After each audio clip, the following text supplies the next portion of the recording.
ಇಷ್ಟೆಲ್ಲ ಇಟ್ಕೊಂಡು ನಿಂಗೆ ಹೆಂಗೋ ನಿದ್ದೆ ಬರುತ್ತೆ ಧ್ರುವ? ಅದು ಆ್ಯಕ್ಚುಲಿ ಸಿನಿಮಾ ನೋಡಿದಾಗ ಗೊತ್ತಾಗುತ್ತೆ. But why did you choose ಅಂದ್ರೆ ನಿದ್ರಾದೇವಿ ನೆಕ್ಸ್ಟ್ ಡೋರ್ ಯಾಕೆ? It's basically drama and romance.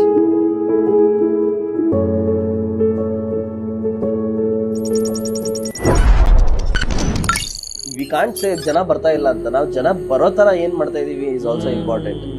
So it should give you an experience. I feel like Nidradevi Next Door is definitely going to give you that experience. ಅಂದರೆ ನಾವು ಒಂದು ಸುರಾಗ್ ಅವ್ರು ಹೇಳ್ದಂಗೆ ಒಂದು ವಿಶೇಷವಾದ ಪ್ರಪಂಚ ಕಟ್ಟಿದ್ದೀವಿ, ಒಂದು ಫ್ಯಾಂಟಸಿ ಲೋಕ ಆಗಿರ್ಬೋದು.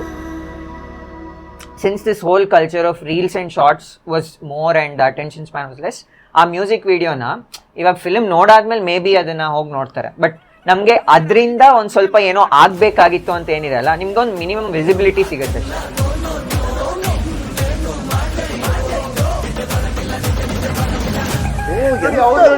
ಏನ್ ಮಾಡಿರ್ಬೋದು ಟೆರೆಸ್ ಮೇಲೆ? ಎಲ್ಲರಿಗೂ ಆಸೆ ಇದೆ ಟೆರೆಸ್ ಮೇಲೆ, ಅಂದ್ರೆ ಆಸೆ ಅಂದ್ರೆ ಟೆರೆಸ್ ಮೇಲೆ ಆ ತರದ ರೊಮ್ಯಾಂಟಿಕ್ ಸೀನ್ ಎಲ್ಲ ಆಗೋದು. ನಮ್ದೊಂದು ಸಿನಿಮಾದಲ್ಲಿ ಒಂದು ಸೀನ್ ಇದೆ, ಅಂದ್ರೆ ಟ್ರೈಲರ್ ಅಲ್ಲಿ ನೋಡಿರ್ತೀರಾ, ಮ್ಯಾಸ್ಟರ್ಬೇಷನ್ scene.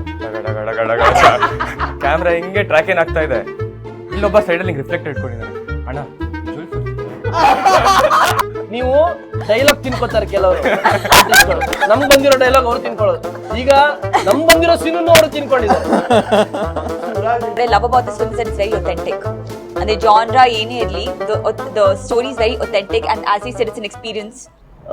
It's a genuine and honest effort to give something unique from a director who had a vision to contribute towards Kannada cinema. ನಂಗೆ ಏನಂದ್ರೆ ಚಿಕ್ಕ ವಯಸ್ಸಿಂದ ಯಾವ ಥರ ಫಿಲ್ಮ್ಸ್ ನನಗೆ ಇಷ್ಟ ಆಗಿದೆ, ಯಾವ ಥರ films I expect, like I want to watch in theaters, ಆ ಥರ ಫಿಲ್ಮ್ಸ್ ನಾನು ಮಾಡ್ಬೇಕಂತಾನೆ ಇದೆ. ಶೈನ್ ಅವ್ರದ್ದು ಜಿದ್ದಾಜ್ದಿ ಜಾಗ ಆಗಿರ್ಬೋದು, ಮತ್ತೆ ಒಂದು ರೊಮ್ಯಾಂಟಿಕ್ ಕೋರ್ ಇದೆ, ಒಂದು ನಂದು ಮತ್ತೆ ರಿಷಿಕಾ ಅವ್ರ ಮಧ್ಯೆ ನಡೆಯೋದು. ಸೊ ನೀವು ಸಿನಿಮಾಯಿಂದ ಆಚೆ ಬಂದಾಗ you will carry the essence of the film, like when you leaving the film. So I feel that is very very important. And so what is all about Nidradevi next door?